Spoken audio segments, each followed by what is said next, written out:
Hello, hello, my friends. Another dedicated candle review for you today. We are going to be talking about Caramel Sundays Pineapple Beach.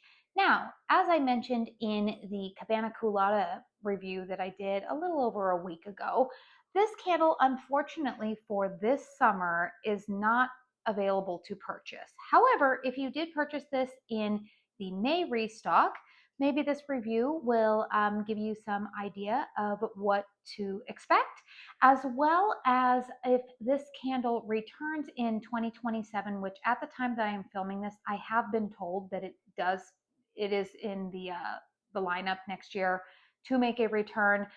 Maybe this again will be a helpful video. I like to document a lot of the candles that I burn. That way it's just here in my catalog in case, again, candles come back into stock and people ask me what I think about them. It's really hard for me to remember sometimes about 9 months later what I thought of a candle. So always good for me to document my thoughts. So I did purchase this candle in the May restock. I actually initially passed on getting this one in my pre-order. I am a Caramel Sundays brand ambassador. No, I don't have an affiliate code. No, I don't make any commission from talking about them. Basically, being a brand ambassador does allow me the opportunity to order candles a little bit earlier than the general public at a little bit of a discount. So this is one of their 2-wick vessels. These do retail for $31.99. That does include the cost of shipping. Caramel Sundays is a 100% soy wax, non-toxic ingredient, family-owned business out of Monroe, Georgia. This vessel here usually holds around 18 ounces of wax, and as you can see here, this is a 2-wick vessel. Caramel Sundays does also have a 4-wick candle, which is about 40 ounces of wax that retails for $64.99, and they also sometimes offer their fragrances in a 5-wick vessel that usually retails for $99.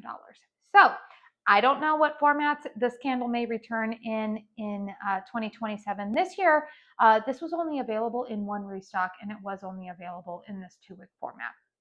So the fragrance notes on Pineapple Beach are lime, lemon, pineapple, passion fruit, and guava and coconut. So we've got a tropical fruity type of fragrance here, right? And as the name would imply, yes, this is very tropical, very fruity. So if you're somebody who loves tropical fruit fragrances, this is probably going to appeal to you. What does my nose detect? All right, you guys, the first note that I think maybe some people are really surprised by that they detect the most, and I would agree that I detect this as well, is lime. And the lime note is very, very similar. I believe it's the same lime note that they are using in Sun and Sugar. Now, to some people, not me, I love that lime note. But I do know to some people that lime note is coming across a little bit astringent. It's a very, very tart, sweet lime, like a key lime type of fragrance. But the thing that separates this one a little bit from Sun and Sugar is that there are some other fruit notes going on here. I do detect pineapple in this fragrance. And again, if you're somebody who is a little bit nervous about I would say like the pineapple lime combination that you get in Banana Boat, this is a very different fragrance than Banana Boat. Banana Boat definitely has more of like, to my nose, a very authentic Banana Boat sunscreen type of vibe going on.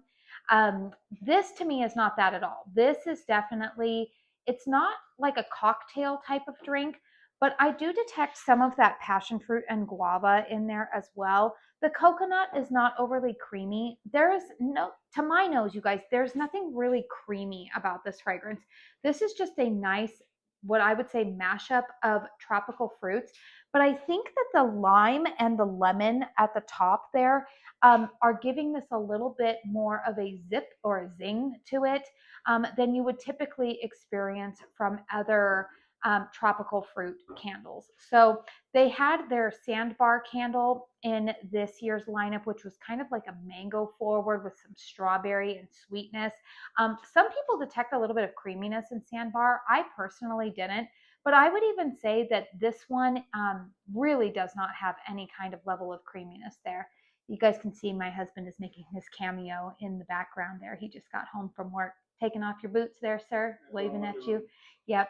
But anyways, you guys, Sorry, I've been a little bit distracted because he just walked in while I was filming this review. It's fine though.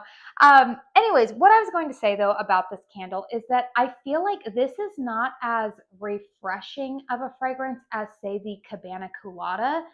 But this is also, there's no creaminess in this. It's a very different fragrance profile than Banana Boat. If you're happening to look and see maybe some similar notes in there, this is different. I do detect pineapple in here, but again, this is not like a pineapple, like a super pineapple forward type of scent.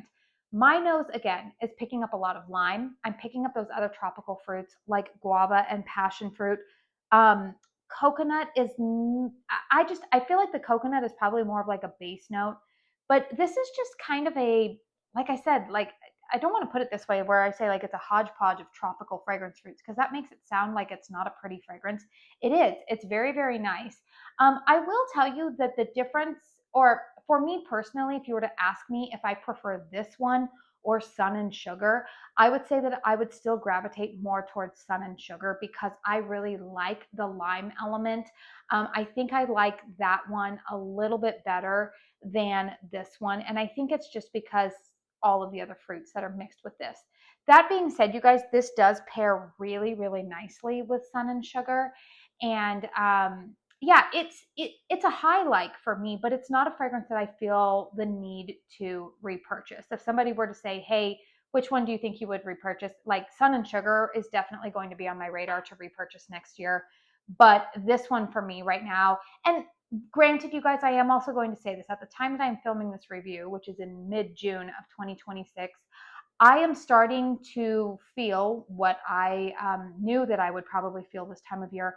I'm starting to feel a little burnt out, pun intended, on some of these tropical summer types of fragrances. So it could be my mindset where I am right now. But yeah, I would still say that I prefer Sun and Sugar over Pineapple Beach. Now, let's talk about the performance of this candle. You can see, flames are doing quite well. I'm not having any burn issues per se right now on this one. Um, but I will say that here's the thing. I did have an issue with one of my wicks kind of curling into the wax. And so I did kind of have to dump a little bit of wax to rectify that. Wasn't a huge issue. And again, you guys, this candle is not going to be available again in 2026. So who knows what changes they might make to wicks or anything like that by 2027. Strength and throw on this one has been a little bit funny for me, you guys. First burn on this was pretty strong. I would give it probably about a 7, but I did notice that successive burns after that were um, a little bit lighter. And I have found that this candle for me has performed best in this format in the 2-wick in a closed concept space. Primarily, it's performing best in my daughter's bedroom, which is one of the smaller rooms in our house in this 2-wick. Honestly, you guys, that kind of caught me by surprise because, again, the lime note in here is quite strong on cold. And I felt like a lot of the other fruit notes were pretty strong. But who knows, you guys, every time we light these candles up, we never know kind of what journey that they might take us on. This one is definitely not as strong as Sun and Sugar. This, to me, you guys, um, even burning it in a hurricane, I'm going to give this one probably about a 5 in terms of strength and throw. It's medium. Again, if you have this 2-wick and you're planning to fill an open concept, I personally think you're probably going to be a little bit disappointed in it. So if you like this fragrance this year and it comes back next year, if you want a little bit more oomph, I do find that the 4-wicks do tend to provide that. But yeah, again, for me personally, I've been burning this alongside Sun and Sugar. I've been burning this with Key West Coconut. I've been burning this with Kringle Candle Sea Breeze. It can go with a lot of other summer tropical fragrances, but again, for me personally, I think that this one is going to be a one and done. So let me know in the comment section down below if you purchased this one in the May restock. Have you started burning it? Let me know what your thoughts are on it. It's a nice fragrance. I'm just cracking up here, you guys, as I do this review. I feel like I'm getting like everybody in the family in the background here. We just had Ruby walking through. I had one of my kids come in, had Cody come in the background. So y'all are getting just headless versions here of everybody walking through. But anyways, you guys, let me know in the comment section down below if you have gotten your hands on this candle. What do you think of it? So again, if you found this review helpful, please hit the thumbs up button. Consider subscribing to my channel if you are new. I do want to say thank you so very, very much for spending your time here with me today. And until my next one, I hope you all go out and have a very blessed day. Bye.